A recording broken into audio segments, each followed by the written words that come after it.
மேற்கு மாவட்டத்தினுடைய தலைவர் மூர்த்தி அவர்களுக்கும், கொள்ளைப்பாளையம் கணேசன் அன்னார் அவர்களுக்கும் பல்வேறு காரணங்கள் இருக்கிறது. இந்த வன்னியர் சமுதாயம் மற்றும் அனைத்து சமுதாய மக்களுக்கும் இடஒதுக்கீடு பெற்றுத்தர வேண்டும் அப்படின்ற நோக்கமும் இந்த மாநாட்டில் அடங்கியிருக்கிறது.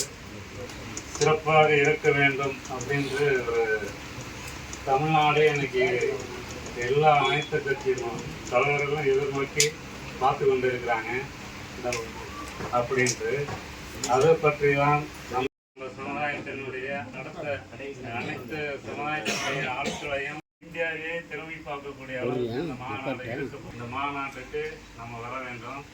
கட்டாயமாக இந்த மாநாடு இதுக்கு முன்னாடி நீங்கள் வந்தீங்களா, இன்னைக்கு தான் அதை நம்ம தலைமை மாநாடு, மாநில மாநாடு நடத்தணும் அப்படின்னு சொல்லியிருக்காங்க. அது இல்லாமல் நம்ம மாநிலத்தினுடைய தலைவராக